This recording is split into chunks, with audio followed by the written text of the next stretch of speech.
In today's episode, we discuss an iconic wooden roller coaster that was perhaps too far ahead of its time. Welcome to Airtime Traveler.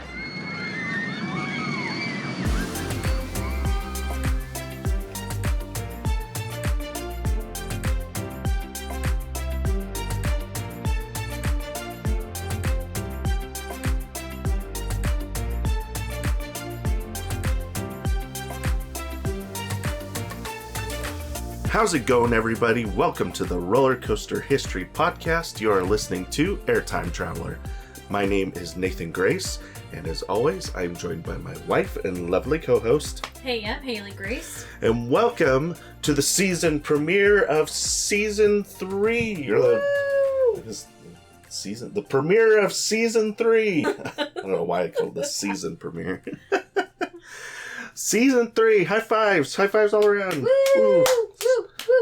Set off the alarms and the blow up balloons and confetti and ring the bell and blow out the candles and. Okay, now we're going nuts. Fireworks, all those celebrate. things. Oh, fireworks! I guess that would be more appropriate for a theme park, amusement park podcast. So blow out the candles.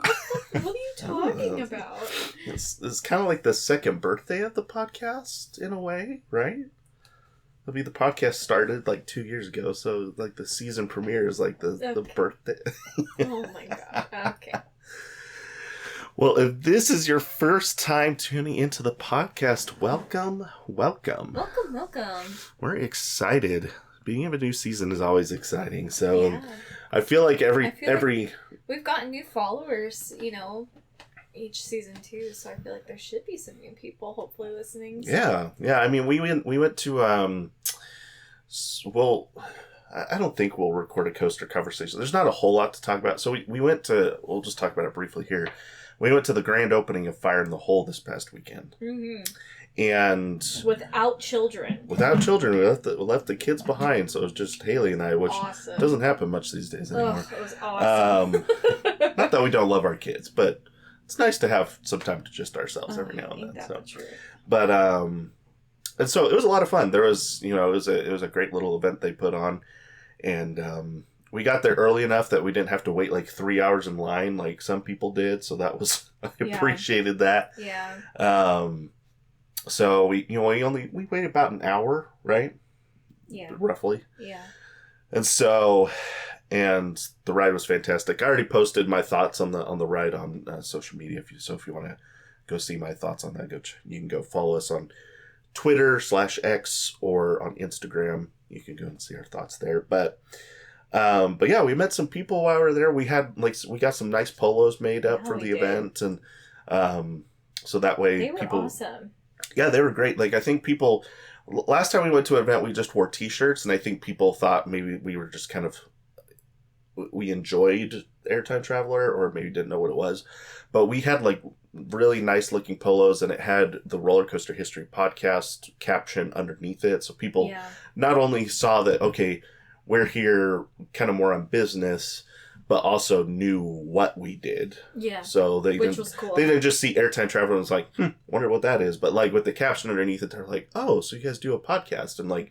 Yeah. Kind of were able to generate a little bit of conversation. It was fun to be able to talk to people and be like, oh, this is what we do. And so we ran into some other content creators, some YouTubers, and so it was kind of nice to network a little bit. Oh, do you remember those YouTube creators that we ran into? Yeah, I think they're called BA Adventures was the YouTube channel that we talked with, and so they were a fun couple that we talked to. Yeah, it was fun to meet another couple that does amusement park stuff, and so what did we say? Small content creators matter. Yeah, exactly. So we gotta support the other smaller content creators, and so they're on YouTube. That's kind of their main platform. I think they have 700 odd subscribers over on YouTube, so you can go and check them out. They've got some good stuff over there, and I know they've just been posting a bunch of videos in relation to Silver Dollar City and some stuff that they were doing there that weekend. They said they lived only about 2 hours away from Silver Dollar City, but they said that they go to Disney and Universal, and they're going to go to Busch Gardens this year, so anyways, go check them out. Yeah, so it's good. We met, and some of you that might be listening, you may have met us there, and that's why you're tuning into this episode, and Yeah, it's exciting. Yeah. The beginning of a new season is always refreshing because it's like, okay, it's we've got a bunch of new coasters to talk about, and I may make tweaks to the format, and I don't know, it's just, it's nice to come into a new season and know that we're going to continue to grow more and more than even we have the past couple seasons. And so, for sure. So, if this is your first time tuning in, a little bit about us. So, I am a coaster enthusiast and have been for a long time. My wife Haley, on the other hand, is a member of the GP, or the general public. So she enjoys amusement parks. She goes to the parks with me, but I'm the one that's really I'm the coaster enthusiast. I'm the one that manages our social accounts. He's a coaster dork. See, that makes it sound derogatory. It's not a bad thing. So I'm a Disney dork. You're that's fair. You're a roller coaster dork. Okay, if you use dork for yourself too, I think that's less derogatory. I am a total Disney dork. I will claim it. Claim it. So when you do Disney stuff, that's Haley's forte, but the coasters, that's all me. So I'm the one that does the research for these episodes, and she's here to listen to me tell the stories and to help make me more interesting. So that's kind of how it works here. So in every episode, we just take one roller coaster and we dive into the history of that individual coaster. Rather than doing a history of the roller coaster in general, we like to tell the story of each coaster individually. So that's kind of how it works here. So yeah. I think that's pretty much everything to start with. I mean, if you haven't listened before, we do it every other week. So not every week, but you'll get basically 2 episodes a month. I wish we could do it every week, but we also, if you haven't listened, we have 2 small kids, so that makes it difficult. We have a 4-year-old and a 6-month-old, so it is hectic around here. But man, they make life crazy. It is definitely crazy around here, and wouldn't trade it for the world. But it just, that's the disclaimer we have, is that's why we can't do this every week, because we just don't have the time. So, but we can do every other week. We can manage that, and then you'll also get bonus episodes when we do. We'll do trip reports on any trips we take to the park. Ooh, are we gonna do a Disney trip report? I think we might as well. I mean, we've done one before, but there's going to be some new stuff there that we haven't done before. And I'm so excited. I mean, it'll be our first time doing it with 2 kids, so there might be other parents that want to hear how that experience was. So, that's true. Nervous, also, this is like 99% confirmed. Tickets haven't been bought yet, but I will say this. I'm going to my first visit at Busch Gardens Tampa and SeaWorld Orlando while we are in Florida as well.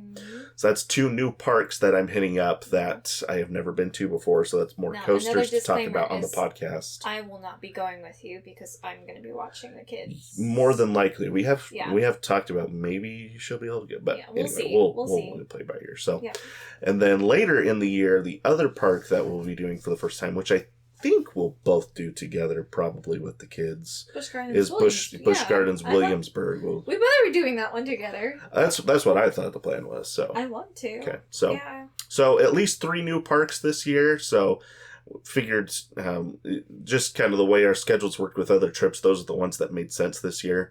We might do another trip to Dollywood. That's still up in the air. Obviously, we'll be going to Silver Dollar City a lot because that's our home park. And then may do Hershey, may do Kennywood. There's a lot of other maybes just based on, I mean, maybe Holiday World, maybe Hershey, maybe Kennywood, like she said. Yeah. Just kind of depends on how the other trips fall and how our finances are looking. But the ones we know for sure, like I said, 99% sure, are Busch Gardens Tampa, Busch Gardens Williamsburg, and SeaWorld Orlando. Those are going to be the 3 new parks this year. So we'll be doing trip reports when those after. Obviously after we've been there, we'll do a trip report. It's like a bonus episode, so you can kind of hear my thoughts on the coasters and the first time riding them. And some of you that have listened for a while know that I say that, and as we speak, I have a Lagoon trip report from a trip I took 6 months ago that I still haven't recorded yet. So, yes, I know. Sometimes these take longer than they should. You can even blame me. You can blame me. I mean, I keep...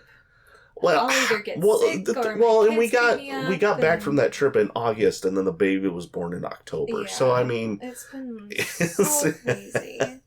And I love my daughter so much. She's absolutely perfect, but she has been still not sleeping through the night, and even still it's been like 5 times a night. So it's like Good times. I'm Good very times. sleep deprived. So like, you know, if when we do get time, it's I got a good nap during the day. I got, you know, I have plenty of caffeine running through my veins. So yeah, so it's a balancing act over here, but we enjoy it. So we enjoy coasters and we enjoy our kids. So there you go. There you go. Life of the Graces. With that being said, why don't go. we dive right into the season or the premiere? I did it again, season premiere. Let's dive into the premiere of season 3. I always try to pick a very interesting story to open up our seasons. One that coaster enthusiasts probably are familiar with, but maybe people that are... I try to make these episodes interesting for people that are coaster enthusiasts, because there's going to be stuff in here that you might not know. You probably know most of it, but maybe not all of it. But also interesting for people that don't know anything. I try to explain some stuff a little more basically so you can kind of understand. And then obviously you won't know most of the story. So I try to do this in a way that it's interesting for enthusiasts and for the GP. Obviously, yeah, that's what we like. I'm the enthusiast and she's the GP. So right. I try to make it so it kind of crosses into both areas. So, but I got a really interesting story today. Unfortunately, this is not a coaster that Haley has been on, because when we went to this park, she was pregnant. So we're talking about a coaster at Dollywood today. Oh, that's one that we decided to maybe do this year. I did mention that earlier, that Dollywood was kind of maybe, it's still up in the air. So more on the yes side of maybe than no. It just depends. So, because when we went, Haley was pregnant, and also my dad had like a health issue that he's dealing with, that he can't ride roller coasters right now. And so if he gets cleared to ride roller coasters again, then I think that's what we'll end up doing, is we'll go back to Dollywood so that Haley and my dad can get on some of the roller coasters there. That'll be so much fun. So that and one, see a bear. Potentially. So I want to see a bear. Haley really wanted to see a bear while we were in Tennessee, and we never. We didn't see a bear. Well, we did. We did see a bear. It was in a cage. It doesn't count. It does not. It doesn't count. Well, the coaster we are talking about today is the one and only lightning rod at Dollywood. The big one, the one that everybody talks about. And it's interesting because this Your coaster... brother loved that ride. Oh my gosh. I'll when we get later in the episode, I'll do like a brief little 30 seconds to our experience on the ride. But so opened in 2016, which is, for some of these coasters, it's really hard to put together an episode when the coaster only opened 8 years ago. Right. But there's so much that has happened in those 8 years that it was easy to fill a script with everything that's happened, which is crazy. Like, we'll get into it, but okay. $22 million, 3,800 feet long. The first drop is 165 feet. I don't know exactly how tall it is because it's kind of like on a mountain, so it's a little difficult. But a little different. Yeah, top speed of 73 miles per hour. Average 2023 wait time was 43 minutes. So. Okay. In the CoasterBot rankings, it currently ranks at number 10 in the country. We'll talk about that a little bit later, but it ranks below coasters such as Steel Vengeance at Cedar Point, Iron Gwazi at Busch Gardens Tampa, and Airy Force One at Fun Spot America Atlanta. That sounds right. Yeah, it ranks above coasters such as Wildcats Revenge at Hershey Park, Twisted Timbers at King's Dominion, and Outlaw Run at Silver Dollar City. So, at Dollywood, it ranks first among the coasters there, with second being Thunderhead, followed by Big Bear Mountain, Tennessee Tornado Wild Eagle, Mystery Mine, Fire Chaser Express at 7, Dragonflyer at 8, Blazing Fury, and Whistle Punk Chaser at number 10. No, I can't remember. You liked Thunderhead, I thought, better than Lightning Rod. No, but it was...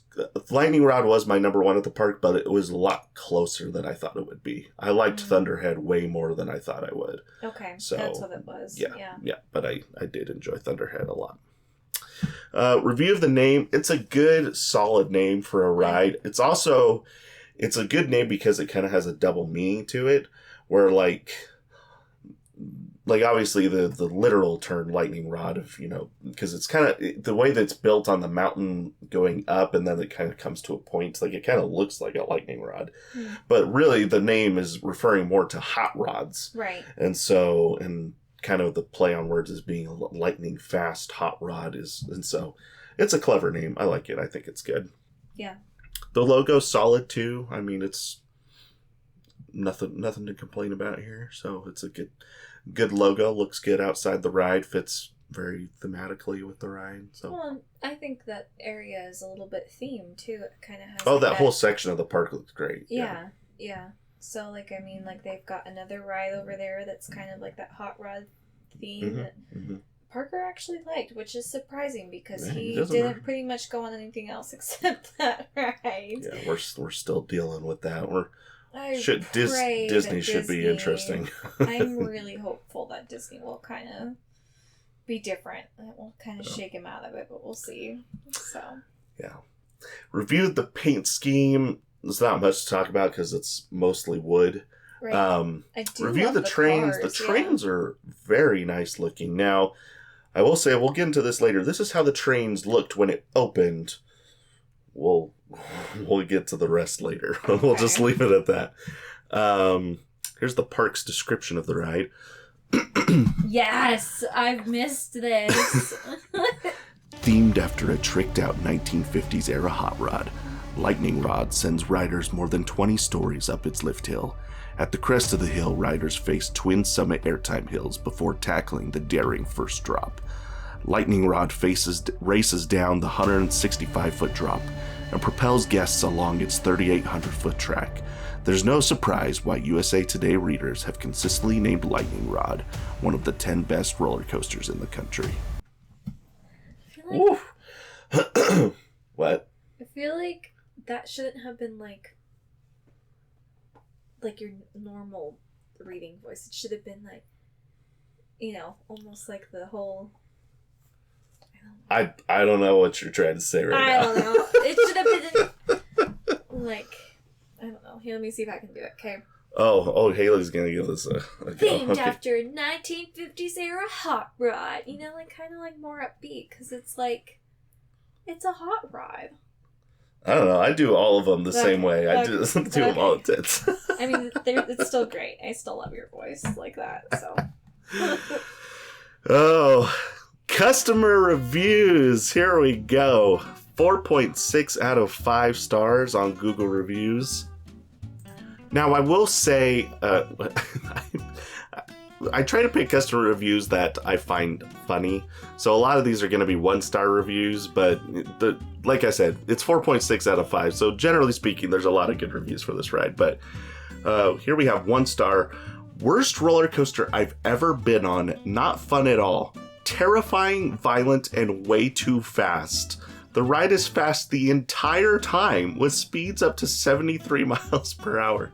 Just because your kids are tall enough to ride it, I would not recommend it. I felt bad taking my 8 and 10-year-old on this ride even though they survived it, LOL.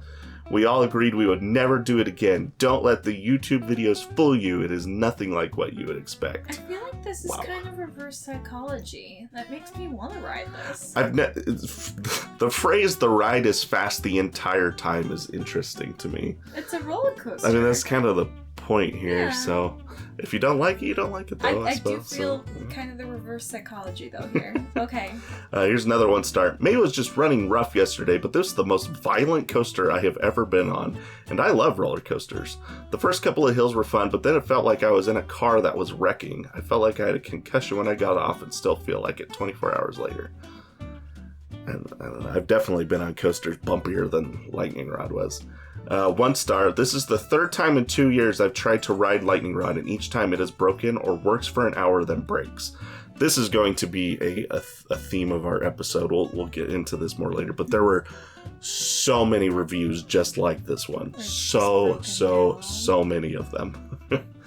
1-star. 2-hour line for this?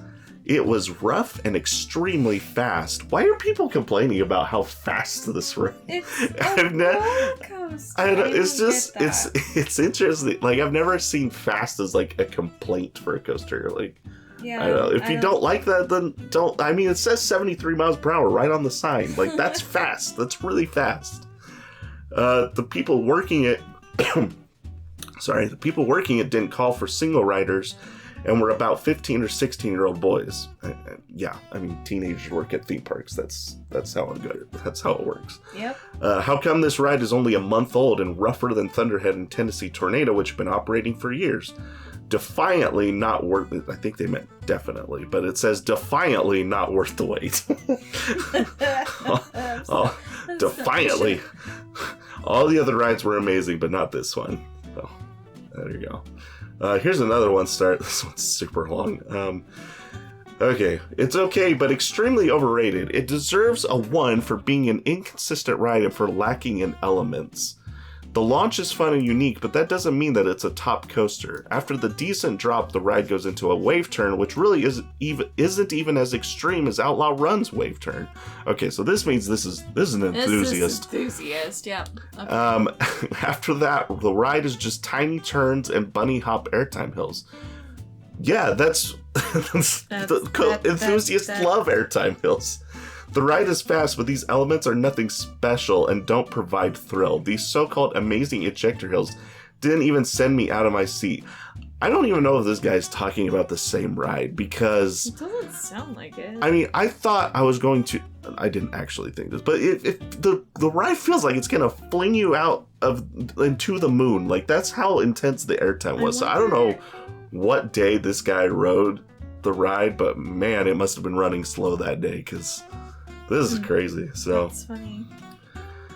1 star. My fiance and I were super excited about riding this because our first time at Dollywood. We're both roller coaster junkies and we hated this ride. If I could give it no stars, I would. Oh wow! It accelerated up the first incline quickly, which was exciting. But after that, it all literally went downhill from there. I mean, that's how they designed the ride.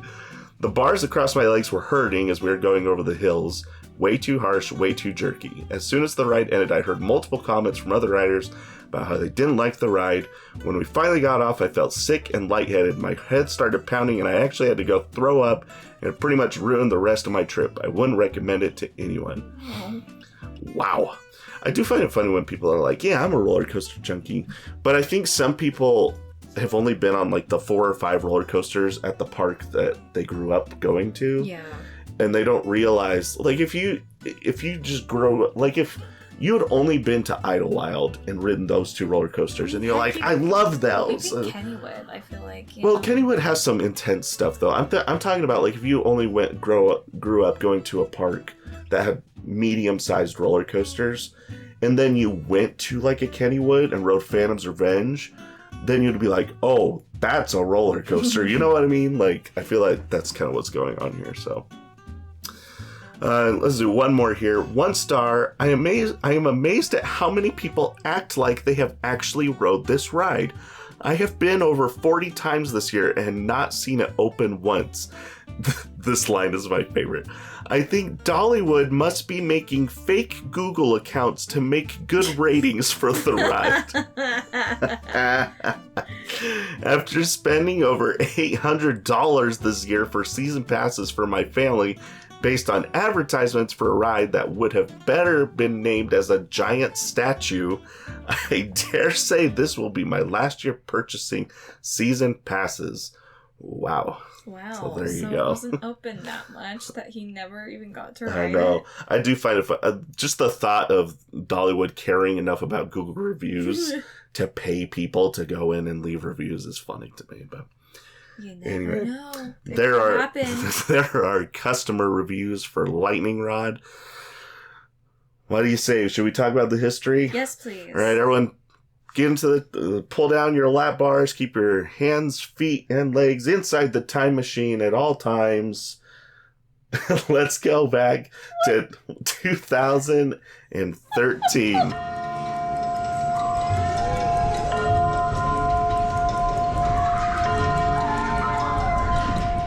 All right, 2013. We're not going back super far, but like I said, there's so much to talk about here. Okay, let's go. So we're starting at Silver Dollar City today. Oh. So we ended our last season in Silver Dollar City, and we're beginning our first season, or next season in Silver Dollar City. So March 15th, 2013, our very own Outlaw Run opens, which is a favorite of both of ours. Okay, hold on. What? Look at this picture. What? Those people are totally photoshopped into the cars. I don't think so, actually. I've seen multiple pictures of, like, the coasters here and then here and then here. Like, I'm pretty sure that's an actual picture that they took. So their faces. That's totally... They're having fun. That's photoshopped. I don't think that's it is. Photoshopped. It might be touched up a little bit, but I'm pretty sure that's photoshopped. Anyway, Outlaw Run had been in development. What? Okay. What? Listen, look at that. There's even, like, weird shadows that, like, aren't... That's gonna bug me. It's Photoshop. What, do I need to go to the next slide? Yep. So, Outlaw Run opens 2013. The ride had been in development since 2009 when Hershey CEO Joel Manby was approaching manufacturers about a wooden coaster with a double barrel roll. And one of these manufacturers was RMC, or Rocky Mountain Construction. So RMC had just begun to start building roller coasters as a manufacturer. They had been in the industry since 2001, but mostly just as refurbishment and construction. Mm-hmm. So it really wasn't until this time period where they were, like, actually building roller coasters. So in 2009, they hired Alan Schilke, which he's a legendary coaster designer. He worked for Aerodynamics. We've talked about Alan Schilke before. So when they hired him, they developed the iBox track, which essentially, if you're not familiar with RMC, they developed this technology where you can take the track off of a wooden coaster and replace it with steel track that's capable of doing inversions and steeper drops. And basically you can turn your old wooden coaster into, like, a brand new steel coaster that can now be one of your headline attractions. So that technology made its debut in 2011 at Six Flags Over Texas when New Texas Giant opened. And it was a huge success, and Six Flags jumped all over the technology, and they had it implemented on 6 more coasters in the chain between 2013 and 2018. So Six Flags was just like, that's a great idea, and just started putting it everywhere.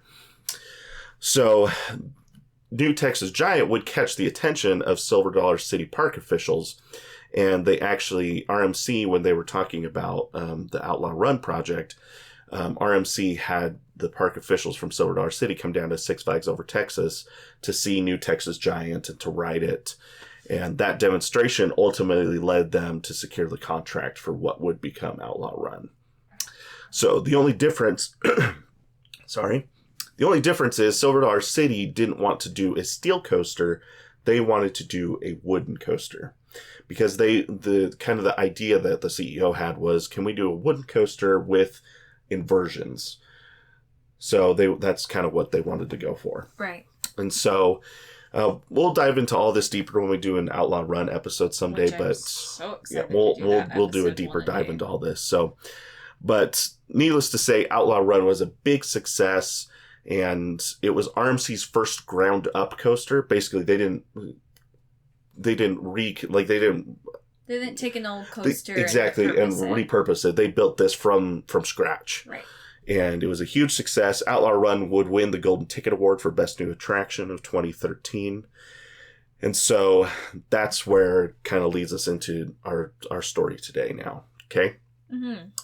So Hershey was so happy with Outlaw Run that they were just like, we got to do this again, but for Dollywood. Right?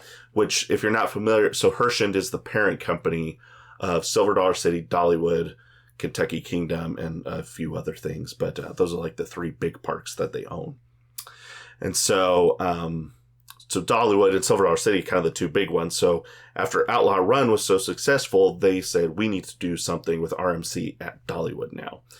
So the following year, like 2014, that was like their next big project was, okay, what are we going to do with RMC at Dollywood now? Now, Dollywood did have a wooden coaster, Thunderhead, but that one was still popular enough, and it was fairly new, so it didn't really make sense for RMC to do a conversion of that one. And so Dollywood officials basically said, let's do the same thing Silver Dollar City did and do a ground-up wooden coaster. Yeah. But so the area of the park that they kind of targeted was the Jukebox Junction section of the park, which was themed to like the 1950s.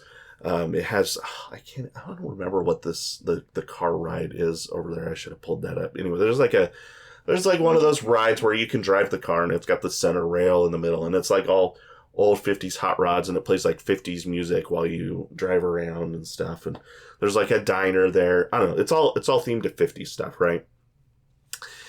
And so, but that section of the park opened in 1995, and they really hadn't done much with it since then. So it's kind of just sat there for like 20 years with no major Rock and Roadway. Thank you. Mm-hmm. So it really hadn't been touched for 20 years. There hadn't been any major additions to that section of the park. So that's kind of what they were aiming for. And there's also a really big hill right next to everything there. And so park officials had surveyed that hill and felt like that could be a good spot for like a terrain coaster. Right. So when Outlaw Run opened, its main draw was the 3 inversions, something that had never been done on a wooden coaster before.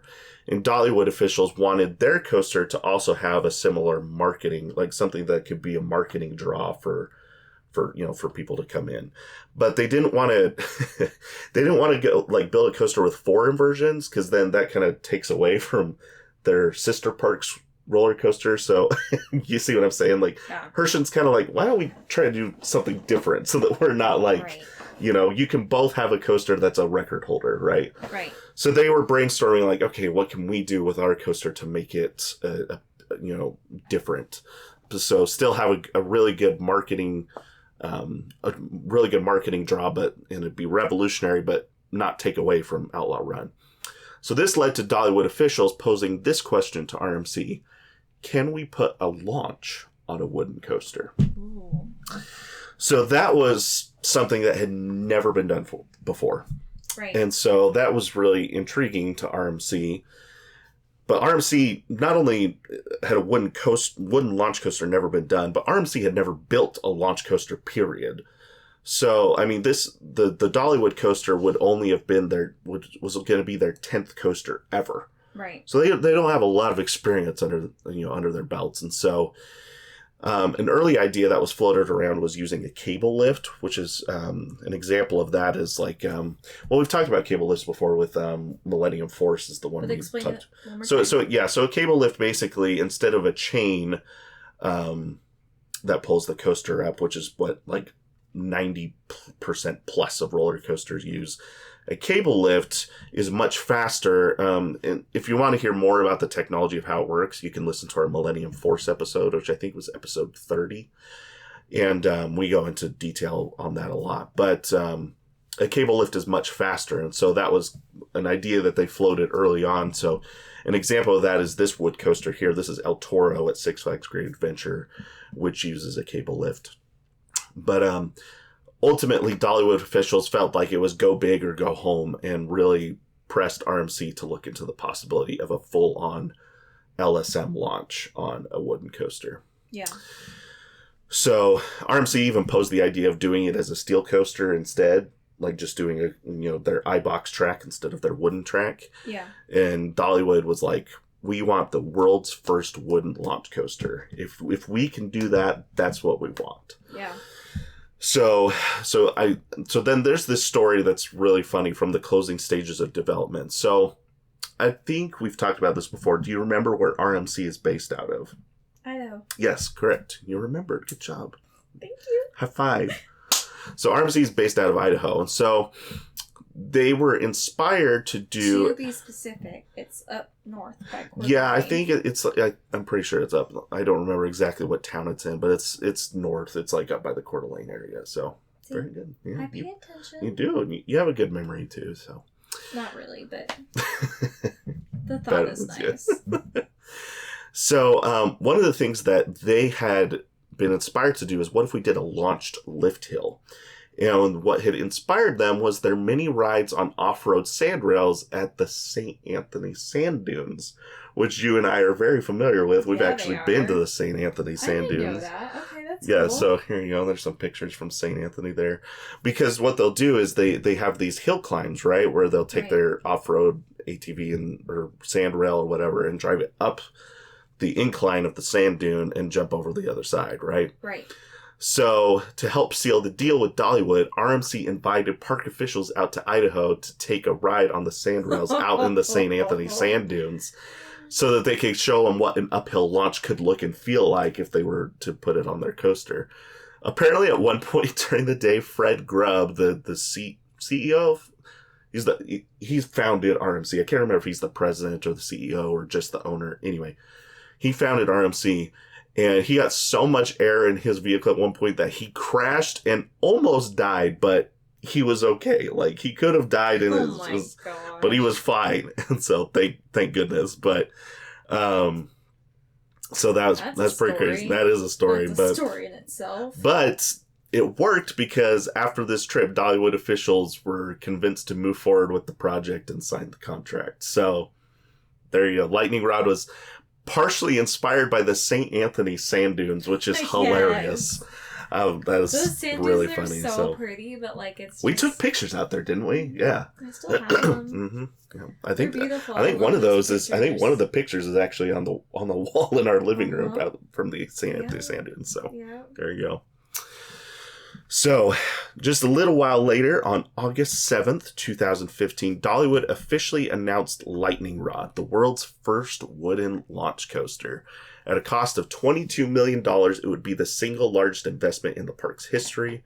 Most notable features included a quad-down finale down the hill, and of course, the 45-mile-per-hour launched lift hill. I got the video here from I think this is the announcement video, if I remember correctly, that I've got here. So we'll watch this real quick. Yeah. Start with a set of American wheels.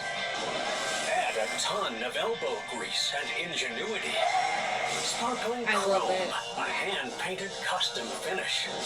Did I mention 1,500 horsepower? And what do you have? Lightning Rod. The world's first and fastest wood launch coaster. Now, what's funny is these little snippets here where it's showing people on the ride. That's Outlaw Run.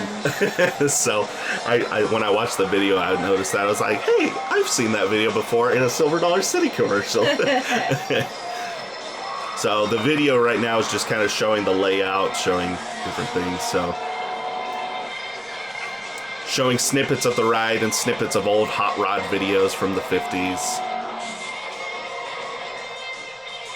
I think the narration kicks in here in a second again. Hold on. We're getting air. It says 12 airtime moments.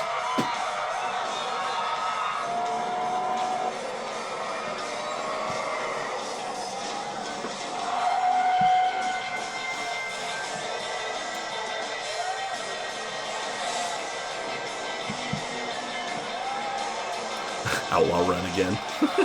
Lightning Rod. Peeling out March 2016. Peeling out. I love it. Only at Dollywood. Yeah. How fun is that? That's cool. Woo! I love it. That's a great commercial. Yeah, good stuff. They're really cheesy, but that one was That wasn't too bad. It's pretty recent, so that helps. You know, when we look at the stuff that's like from 1990s, you're like, whoa. Or 2000s even. Even 2000s, yeah. It's like, wow. I remember which one was? I think the Intimidator video. Yeah. That one cracks me up. That one's really cheesy. It's Super funny. cheesy. The coaster would come alongside several other additions and improvements to that section of the park, and kind of led into, there's like that whole new section with like the Dolly Museum that's over there. Mm-hmm. That kind of all was part of this expansion plan that they had for that section of the park. So, and of course, Miss Dolly herself was there to make the announcement, as she always is. There you go. There's pictures from the announcement there. I love Dolly. They actually drove this car out onto the stage, which is pretty cool. That's a sweet little ride there. Did she drive it? I don't think so. I think she was in the back singing a song though when they pulled up on stage. So there was like a dance number, and she was like singing like some old 50s, swing songs and stuff like that. So now she's a rock star. So apparently, yeah. Well, apparently, it's true. The announcement caused considerable buzz in the amusement industry just because RMC's first 9 coasters had all been huge successes, and Right. they were on top of their game at this point, and still are to this day. But yeah. Oh, excuse me. So construction began in May of 2015. Here's some pictures from construction. So it's pretty interesting because the way the coaster's situated is most of it's actually hidden from guests. Like, you really can only see the first hill, and then you see some of the airtime hills as it comes back down the hill and then into the station. But the rest of the ride is just like out in the mountains and you can't see it. I mean, you didn't see a bear, but there was a bear when you rode.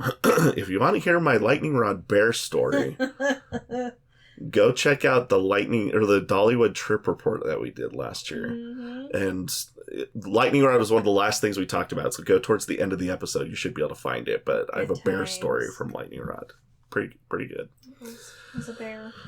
So RMC was on board with the launched wooden coaster, obviously, but they had made it clear to Dollywood that they didn't have the resources to do the launch themselves. Because at this point, they're still a pretty small company because they had only done 9 coasters up until this point. Mm-hmm. So a third party by the name of Velocity Magnetics was brought in to work with RMC and Dollywood to construct the launch.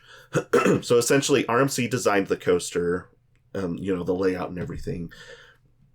And then they and Dollywood worked with a construction team to build it, but then the launch was specifically outsourced to this third-party company, Velocity Magnetics. So a lot of different moving pieces to put this thing together, right? Right. Now, what's weird about this is Velocity had never built a launch either. They did specialize in magnetics used on roller coasters, but their specialty was in braking systems, which, so magnetics are used both for braking and for launches on roller coasters nowadays. Right. And I guess they had worked with Dollywood before because they did the braking system on coasters like Wild Eagle and some of the other ones. So they already had that relationship with Dollywood. So I think that's kind of how this came to be. Right. So, but this was going to be the first launch system that they had ever built. So it's RMC's first launch, Velocity Magnetics' first launch. Should be interesting. As construction went on, the headaches began. Dear. Here we go. So it became clear that there were technical issues, and the launch was the main sticking point as opening day got closer and closer. So you saw in that video there, it said opening March 2016. Well, the park opens on March 15th, 2016, but the coaster was not ready. And the following week, RMC released a statement on the situation. So I'll just read this straight from the press release here. Okay. So this is from Fred Grubb, the co-owner of... So it says here he's co-owner. I don't know who the other owner is. I don't know why you don't know that. Anyway. Nathan, I know. There's something I don't know. So here's the quote. It says, "We take the highest level of pride in every attraction we create. RMC is equally disappointed that Lightning Rod will not be opening as originally planned. We have been working with the launch system subcontractor on site to bring it up to speed and working as intended. As is often the case with prototype attractions, and especially with launched coasters, delays are an ever-present possibility. During the course of testing, we determined that the third-party launch system would not be able to perform at the level required for proper operation. While we strive to meet all of our deadlines, we cannot and will not sacrifice safety or ride quality in the name of saving time.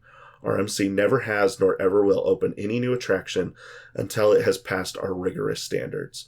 At this time, we cannot speculate as to when the attraction will open to the general public. That date is ultimately decided upon by the customer. Therefore, all questions regarding an opening should be directed to Dollywood.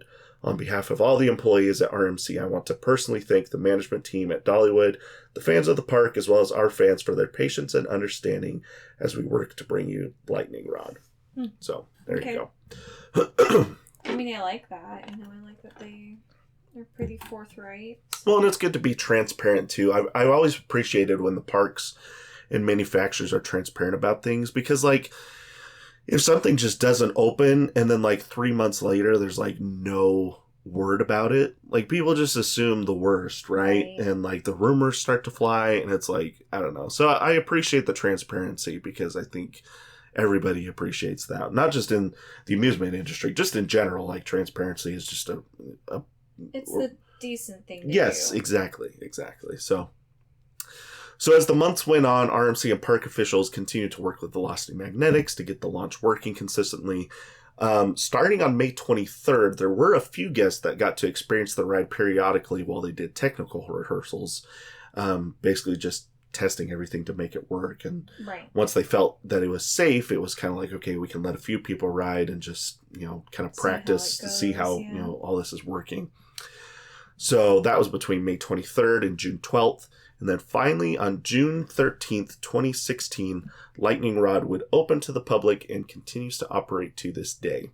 The ride experience was as follows. Is as follows. Was as follows. What? We'll get to that. Was as follows. I caught that. I'm paying attention. You did catch that. The train makes a right-hand turn as it departs the station and launches up the first hill, accelerating from 0 to 45 miles per hour. The train drops a short length into a dip that leads into the tallest hill of the ride, dropping 165 feet and reaching a maximum speed of 73 miles per hour. A climb to the left follows as the train traverses a massive wave turn. It then rises to the right, snaps to the left, and then back to the right in an element known as the twist and shout. This is followed by a right-hand turn, an off-axis airtime hill, and a double-up climb. The train then descends through a sequence of 4 consecutive drops, known as the quad down, followed by a sharp bank to the right as it passes under the launch hill. The finale is a final uphill 180-degree turn to the right that finishes with a small drop into the final brake run. There you go. Reception from those that got to ride was exceptional. Basically, everyone was raving about Lightning Rod. Like, people were calling it the new #1 in the country. Wow. Like, it was clear that RMC had hit it out of the park with this one. Again, that's just what RMC does at this point. That's what people have come to expect. So, right. But it's almost like expected. Yes, exactly. So it was a big deal. Like, people were raving about Lightning Rod, and it's fascinating because it has. You'll notice as I went through that, no inversions, and like RMC has been ever since. The first coaster they built, New Texas Giant, didn't have an inversion. But I think ever since then, all of the other coasters, I'm going to be wrong about this, but I'm just kind of thinking through in my head.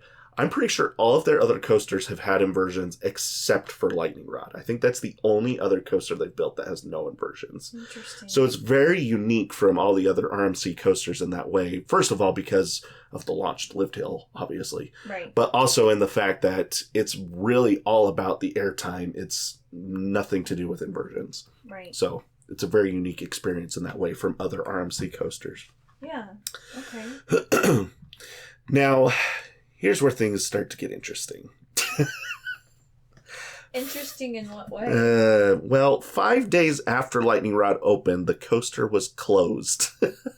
Was there another bear? Well, I can't say for certain. But the reason it closed was there was a recall on one of the parts RMC used to construct the ride, and it had to remain closed for 2 weeks while the issue was resolved. Oh! This was not a Lightning Rod specific issue. This was actually all the RMC coasters at that time had to close for a couple weeks. Okay. While they sent out new parts. And then, okay. all the parks had to reinstall those parts and then reopen their coasters. So oh dear. The timing of it was just really bad because Lightning Rod had just opened, and then, so. So. How does that even happen, that there's a recall on a part? Well, probably what it is they use this part for, all the coasters. And then there's one park that probably has an issue with it. And so RMC comes to look at it. And when they look at the part, they discover that there's like a flaw with how they designed it. One bolt is missing. Either that or like, we should probably make this thicker, or this, it's not wide enough, whatever. There's some little way that they're constructing the part that doesn't fit properly or is susceptible to breaking, whatever. And so after the one part notices that issue, they send a notice out to all the parks to close their coasters while they redesign the part, send it out to the parks, and then once they install the new part, then they're good to go. So I imagine that's probably how it happened. This is not like a common issue, though, especially for like all of the coasters that a manufacturer has constructed. Like that doesn't ever happen. But this is also, RMC had only been around for a few years at this point, so there's probably some growing pains involved in what was going on. So yeah. So, but unfortunately, this would be a sign of things to come for lightning rods. So, from July until mid-September, the ride was put back into technical rehearsal status. Basically, there was no guarantee that you would get to ride on any given day. It may be open that day, it may not.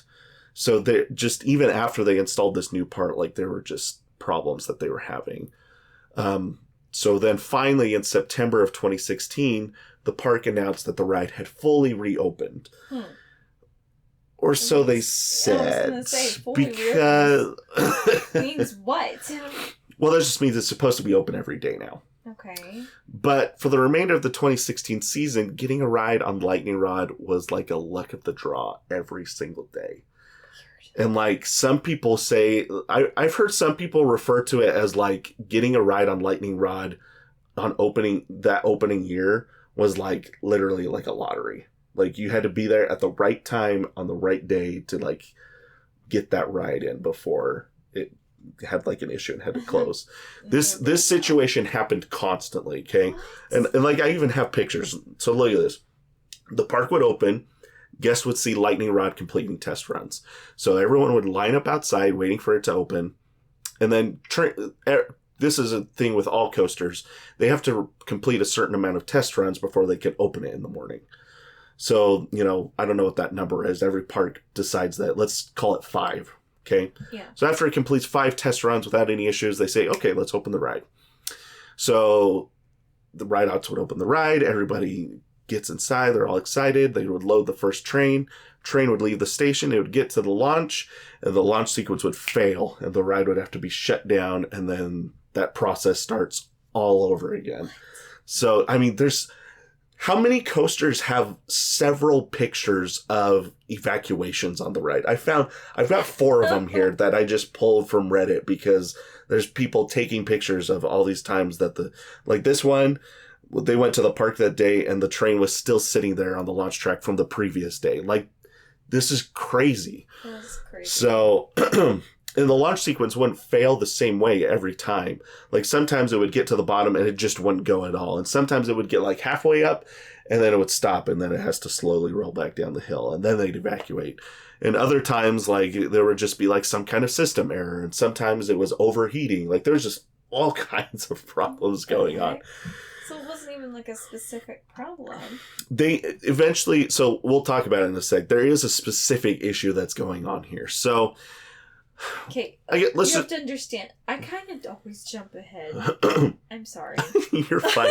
It's actually, now that I'm looking at my script, that's actually the next thing we're talking about is what the issue was. So you're actually perfect timing. So am I, or are you just behind? Well, not anymore because now I'm right on track. Well, okay. So the issue, the launch simply had problems because it's a wooden coaster. So this is how it works. Magnetic launch systems require an extreme amount of precision to operate properly. Because essentially what it is there's, I'm not going to get super complicated on this, but there's like these fins. Any launch coaster that has magnetics, you'll see these white fins, this piece right here. Oh, yeah. Okay. That's in the middle of the track. Yes. And that's when the coaster goes over that, those fins actually go up and inside the coaster train. There's like a groove inside, so it goes over the top of it. And that's what allows the magnetics to actually push the train forward. Right. Now, if there's there's like a very small window there because the magnetics have to be pretty close to actually have an effect on the train. Right.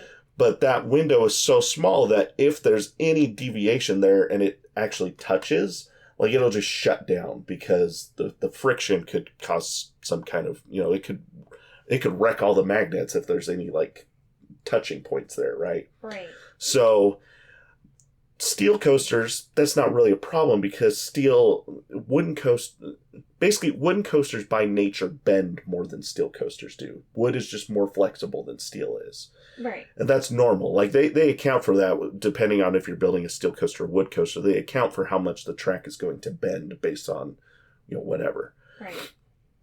But steel coasters, it's easier to hit that precision because it doesn't bend as much. But with a wooden coaster, because it's bending more, that fin can move, that the magnetic fins on the track can move around more.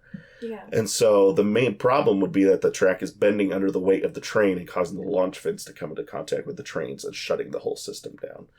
So this is a post by RMC. This is later on, this is kind of in hindsight, but it kind of explains what the issue was. So RMC said, there were numerous challenges while constructing the world's first launching wooden coaster. We absolutely love Lightning Rod, and Hershend Entertainment is a great group to do business with. Moving forward, we're happy to share that both our iBox and Raptor models, those are both steel coasters, are capable of a launch system. So essentially they're saying, our steel coasters, we could do a launch system, no problem. Right.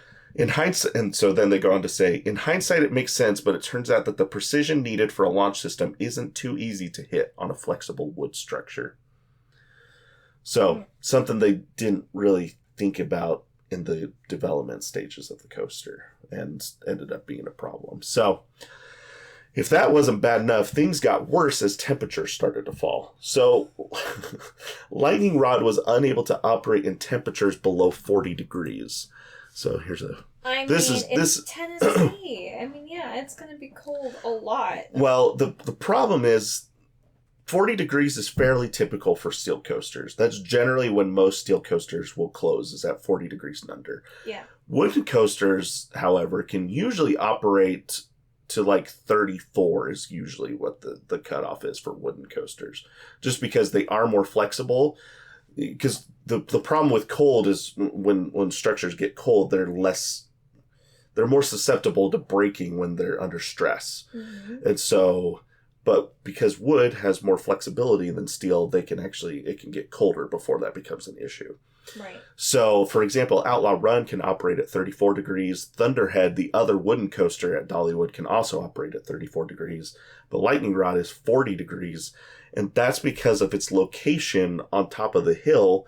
And there's a lot of trees in that area, so it doesn't get as much sunlight as the other coasters do. Oh. So people started showing up hoping to ride Lightning Rod during the Dollywood Christmas event, which, is a big deal for that park.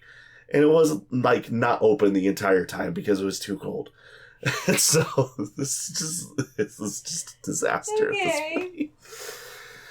Poor Dollywood. Poor Dollywood, yeah. So. Poor Dolly. Despite all of that, though, Lightning Rod would still win the Golden Ticket Award for Best New Ride of 2016. Because even though it had really bad reliability issues, everyone that did get to ride it said unanimously best coaster that was constructed that year. Without a doubt. So you'll see here, RMC actually got number 1 and number 2 that year. Number 2 was Storm Chaser at Kentucky Kingdom, which we did last season, which is another very good coaster, but it's like half the size of Lightning Rod. So I can kind of see how how Lightning Rod stole the show there, but it was, despite the reliability issues, still managed to snag that Golden Ticket Award. So I mean, good for them. Yeah. So now, even though they won the Golden Ticket Award, they clearly were not happy with the reliability at this point. Okay, hang on, though. I have to read this poster. Yeah, this is a strange poster. So this is a page I'll let you read it, but I'm just going to explain what it is. So this is a page that RMC took out of the Amusement Today magazine for the Golden Ticket Awards to basically celebrate Lightning Rod getting number 1 and Storm Chaser getting number 2. And so I'll let you read what it says. Born of wood and steel, these babies have it all. And like proud parents, Rocky Mountain Construction, Dollywood, and Kentucky Kingdom are happily taking home number 1 and number 2. Best new rides at the Golden Ticket Awards. Okay, hold on. It's interesting phrasing for sure. Babies and proud parents. What?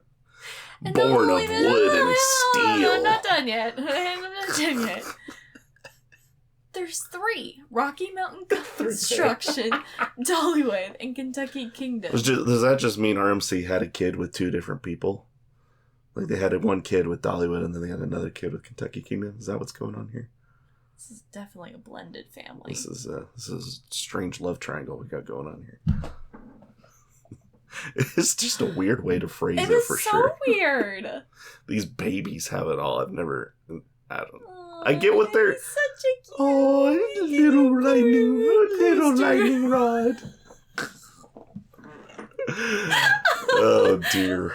What? This, I get what they're going for, but it just... He's cute. Oh gosh. Oh, good stuff. Oh man. We're such parents. Mm-hmm. I think we're tired too. We are so tired.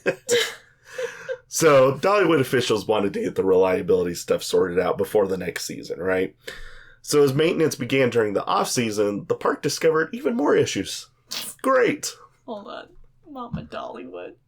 Mama Dollywood? Is RMC the father? Is that what we're implying here? Okay. Daddy RMC. Daddy RMC. Oh, gosh. That needs to be a new t-shirt we sell now. Daddy RMC. We come up with these ideas, and I seriously think we need to start opening. I'm still waiting for our Burnt Toast the Ride t-shirt. I'm totally doing it.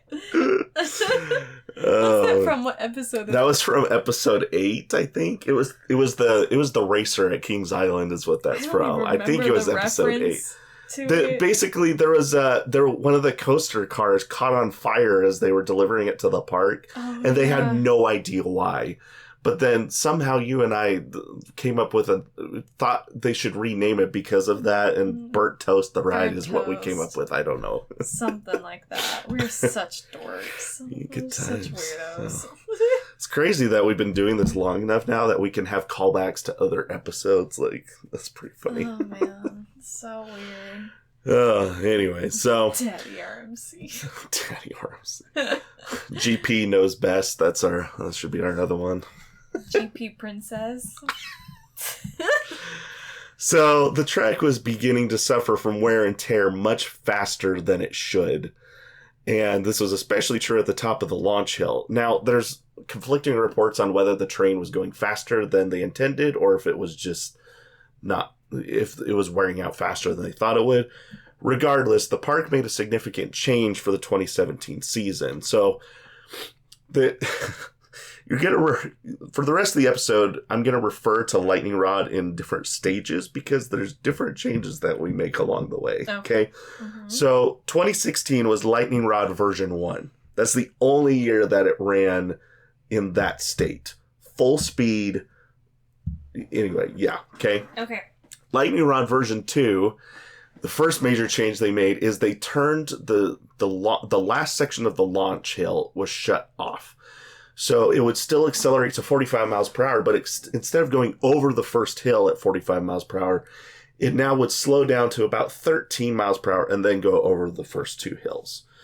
So that significantly changed the airtime on the first 2 hills and then had a small change in how much airtime you got throughout the rest of the ride. So I've heard people say 2016 Lightning Rod was like one of the best coasters ever. And then 2017 on is still very good, but not near as intense as 2016 Lightning Rod was, which is crazy. But again, 2016 Lightning Rod, people say was like winning the lottery just to get a chance to ride it. So, right. So it's like you can't eat you can't eat your cake and have it too, right? So, no, it's have your cake and eat it too. Oh, I did the opposite. I mean, what I said is still true. It's just also wrong.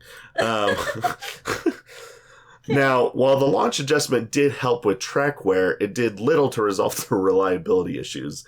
In 2017, ended up to be just as much of a headache in that regard. Like the launch was still continuing to fail over and over, essentially. So, during the 2017 off season, the trains were modified to make them lighter. Remember, I told you we were going to talk about this. Now, so this is what the trains looked like when the ride opened in 2016, okay? Mm-hmm. So it had all this really cool looking hot rod, with the headlights and the bumper and, all that on the front. And even on the back had back tires and a little trunk on the back. Yeah. Starting in 2018, this is what the trains looked like. They basically took all of so they took the back off, no back wheels, no trunk. And then the front, all that was left, they took off the fake wheels, they took off the headlights, took off the bumper, and the engine, like the pipes on the engine, they took all of that off, and all that was left is like a little red fender on the front. Okay? Okay.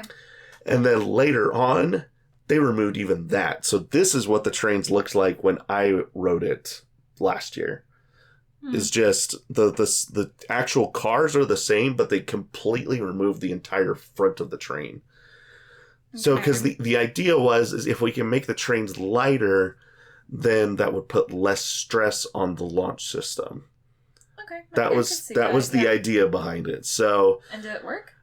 I mean, from what I understand, is it helped slightly, but not nearly as much as they hoped it would. And then during the 2018 season, a section of the track at the bottom of the first drop started to develop a pothole. So the ride had to close for several weeks during the 2018 season to replace that section of track. It's just a mess, right? The reliability is terrible. I think that one statistic I saw was it was roughly, I think it was open more than 50% of the time, but not by much. Like it was like 60. Like it was open like 60% of the time is roughly what we're looking at. Number. It's terrible number. You're generally theme parks are aiming for 90 plus, even 95 plus at some, depending on the type of ride it is. So 60 is just total garbage. So September of 2020, so the coaster's been open for about 4 years at this point. Dollywood decides to take a big swing at improving the ride's dependability. So what they decided to do was RMC came in and replaced 57% of the wooden track with steel track. So I've got this kind of little graph here to show. So what version is this now? So now this is version 3 with the track modifications. Okay. So we had version 1, which was the original, version 2, and they decreased the launch speed. Right.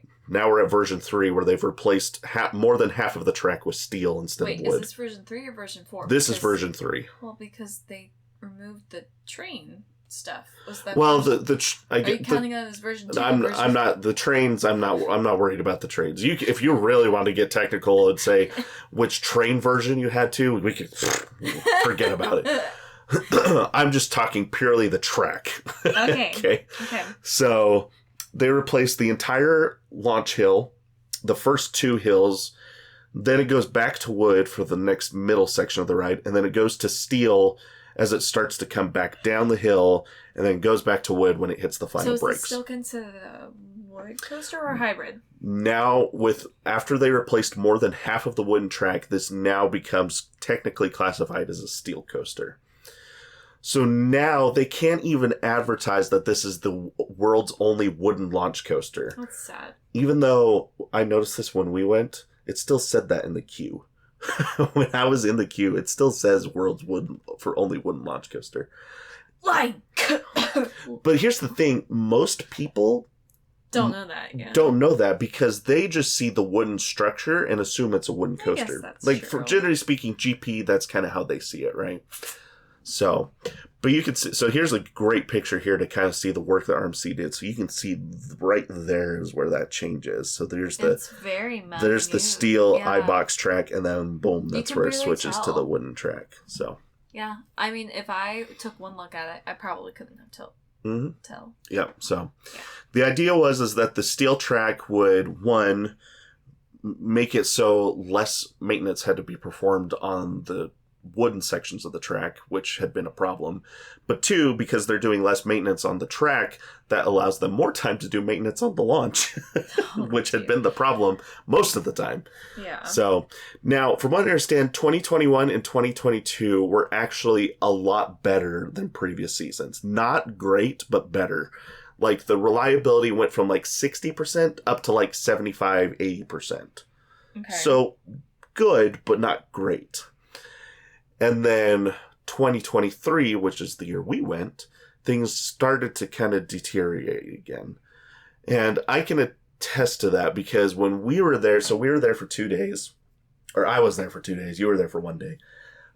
Those 2 days, the ride probably went down for maintenance probably 6 or 7 times and was only operating one train the whole time. I remember you complaining about that. Yeah, I mean, it is what it is. I mean, I asked a lot of people just because I'd never been to the park before. And from what I understand, that was pretty much typical. Like, unless it was like the busy season and the ride was running great, pretty much running one train all the time, just because it was too much work to try to do more than that. Right. So, I will say that, my experience, so first of all, I'll just say my experience riding the ride, it's a great ride. It was so much fun. It's in my top 10.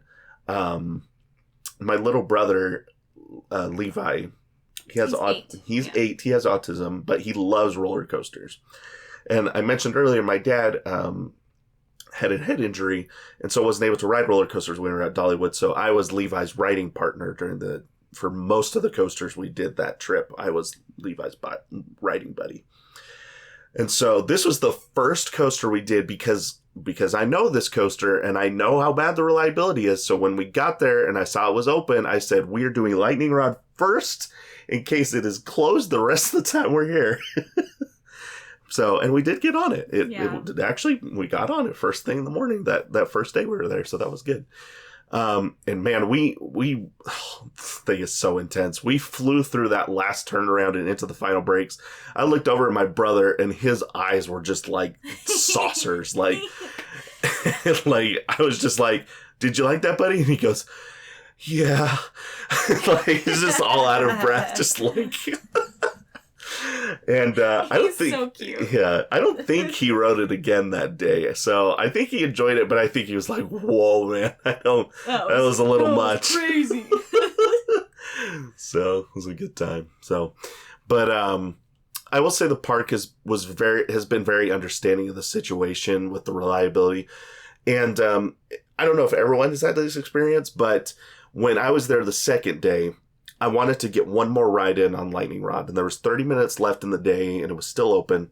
So I got in line, and as I was in line, it broke down. I was like, of course. But I was like, the park is almost closed for the day. I'm not going to run all the way over to Thunderhead to get more rides there. I'm like, I'm just going to sit here, and if they open it, great. If they don't, then I tried, right? And I will say, with 30 minutes left in the day, they totally could have just said, screw it, we're not, we'll deal with this tomorrow. Everybody out of line. Have a good night. But they didn't. They stuck it out, and they got the ride opened again with 5 minutes left to park close. And then they got everybody got one more ride in. And that was the one front row ride that I got. So that was pretty awesome. So I appreciate the employees for sticking it out. And I don't know if everyone has that experience, but they did a great job for me. And I was just very appreciative of that. So yeah, I remember you coming back and you telling me how excited you were that they did that for you. So yep. So that takes us to 3 months after our trip. So we went in May of last year, almost a year ago. 3 months later in September, Dollywood officials decided enough was enough. Okay. And this is the video that they released in September of last year. So we'll go ahead and just watch this because they'll... Have I seen this? I sent it to the family group chat. Sometimes you watch the stuff I send, sometimes you don't. So this might be news to you. We'll find out. Okay. I can't remember if I've watched this or not. This is Pete Owens from Dollywood, and I'm here with Eugene Naughton, the president of the Dollywood Company, and we're standing in front of Lightning Rod. How about that? Well, I know a lot of you have been frustrated through the years that you haven't had an opportunity to be able to ride the ride because of varying reasons. We were very aggressive when we built the ride, putting a launch system on a wood coaster, which nobody had ever done before. And I think we kind of found out why. Yeah, innovation is sometimes very complex. And with that in mind, and because we want to make sure all of you have the opportunity to ride Lightning Rod if you want to, we're making some changes. Yeah, and we've been studying these engineering changes for a few years now, since my arrival to Dollywood Parks and Resorts, and we're really looking forward to a change this fall. Well, so what is the change? Well, we're going to close when we finish our fall season, and we're going to replace the lift on this ride. What does that mean? I remember that us means talking that about instead this. of a launch, we're going to put a high-speed chain lift on this ride. It is a rapid rise to the top, but the best thing is the ride experience is not going to change. Yeah, the great part about, I think, this change over to a lift, one, it'll drive uptime, but two, when you pop over that hill at 13 miles an hour, it'll be almost the same speed, chain versus launch, and the ride home is going to be exactly the same. And what's also going to be significant is we're getting a new set of trains. And this is going to be an opportunity for us to have a new look at what Lightning Rod is, and it'll be a little bit of a new feel, but the great thing is it's still going to be out of control and the most wild ride you've ever been on at Dollywood. Again, the reason why we're doing this is so that when you walk through the front gate, it's actually going to be working. Absolutely, and you'll have a chance to ride it. So in 2024, look for a new Lightning Rod. I love that. That's cool. So there you I go. don't remember watching the video, but I remember you and I talking about this. Yeah. So, Okay. so in case you didn't catch it, so their announcement was that they were going to be removing the launch hill and replacing it with a high-speed chain lift and 2 brand new trains from RMC.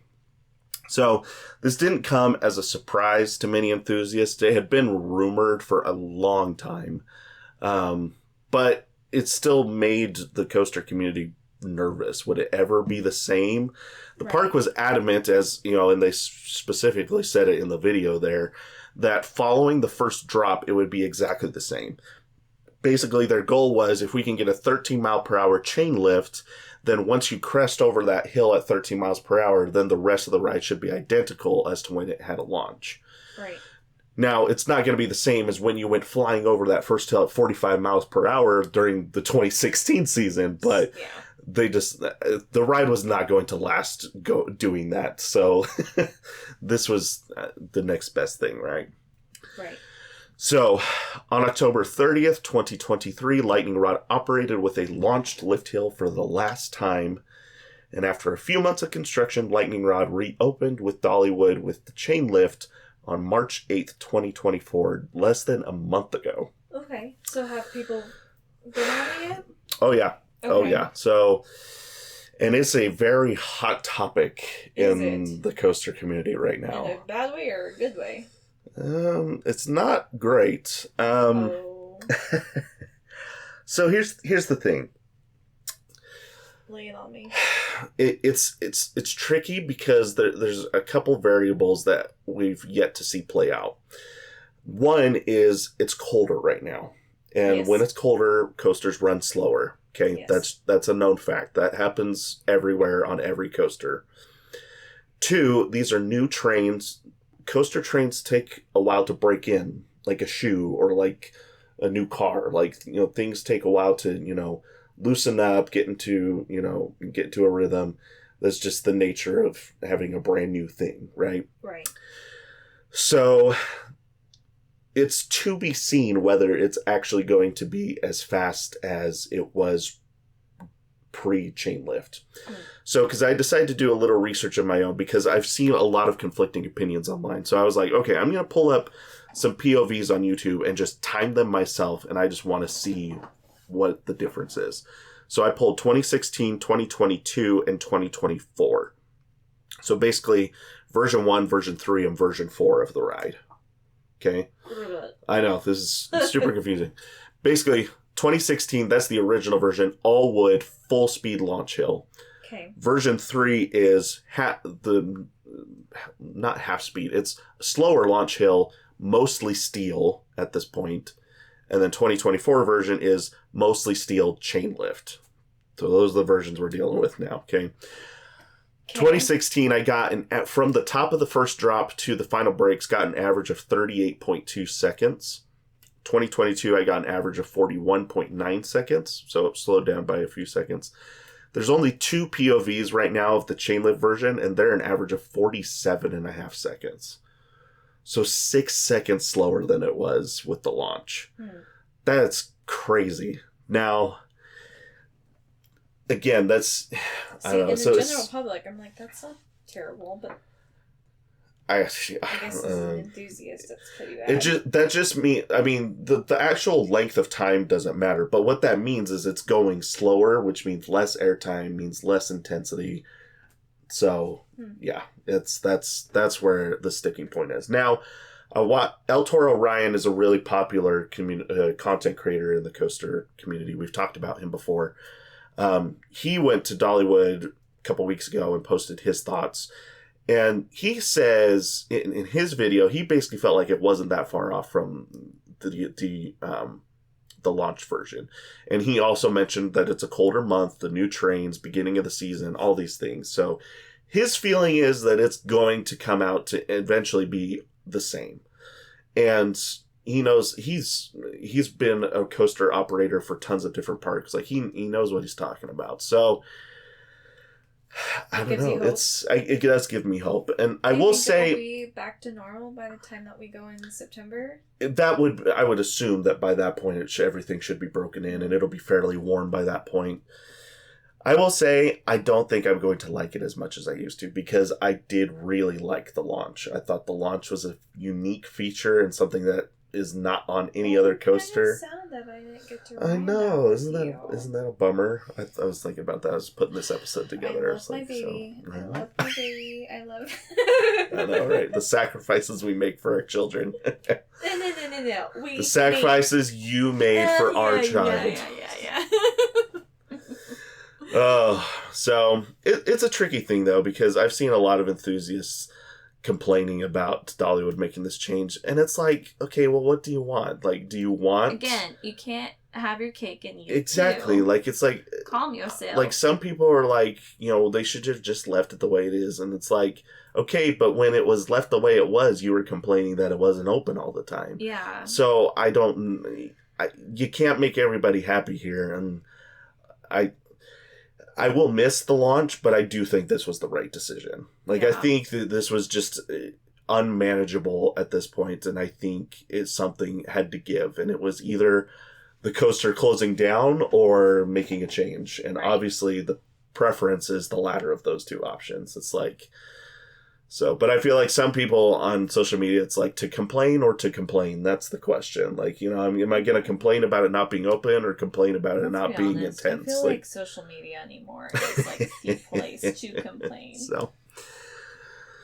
So that is kind of what takes us to where we are today. Here's some construction photos from the replacement of the launch hill to a chain lift. So I do think, also here's the new trains. So they did put the new trains don't look how they did when the ride first opened. No, but it kind of still gives a hot they did at least put the little front of the car back on. It's not just completely open. The same, so though.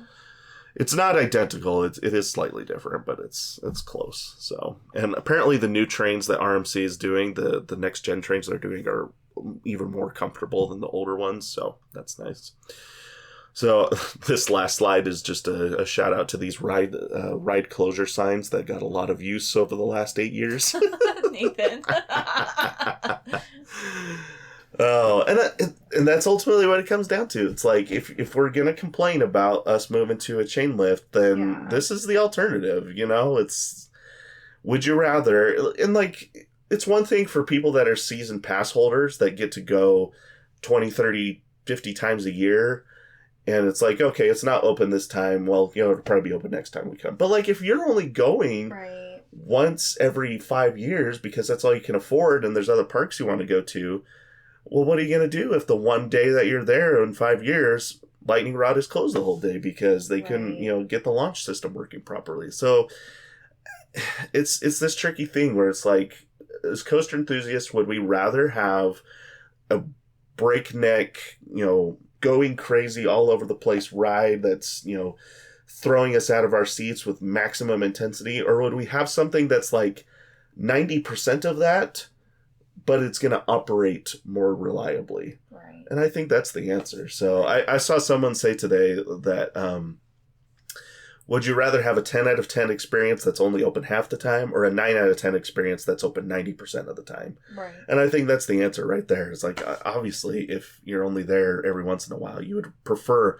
to know that the ride is going to be open the day that you're there. And I think that's ultimately why Dollywood made the decision they did. And I think it was that a smart I decision. do. I think it was a smart decision too. So Yeah, good on you, Dollywood. yeah. So, well, that is the history of Lightning Rod at Dollywood and the end of our first It's a wrap. episode It's a of wrap. season 3. It's a wrap. Yeah. I don't know what that was. I'm getting Getting tired. We It's need time, to time for bed. close this up. Well, thank you for tuning in to the premiere of season 3 of Airtime Traveler. Be sure to keep following us along. We've got a lot of coasters coming up this season, and excited to talk about some new parks this year. We will, you know, because generally speaking, we try to do coasters that one of us has been on, so we'll be able to talk about some Busch Gardens and SeaWorld coasters for the first time this season, so that'll be exciting. I am excited. Yeah, it should be fun. Kind of So broaden our horizons. yeah, so you can be sure to go and follow us on social media. You can follow us on X/Twitter or on Instagram. Our handle on both of those is at Airtime Traveler. There's a link too for Linktree. So like if True, there's if you- something that you can't find, then you can go to our Instagram or X, and the Linktree should be right there. So, Yep, and I announced this earlier this week, but you know, just in case you might be listening on one platform and you want to switch to another, we are now on multiple podcasting platforms. We used to be Spotify exclusive. because we're cool like You that. can now find us on Apple Podcasts. You can find us on YouTube Music. You can find us on Amazon Music. So you've got some options now as far as where to stream the podcast. So We're Hey, cool. oh my, Haley's getting real punchy. I need to go to bed. All right. Well, thank you for tuning in to this episode, and we will see you in the next one.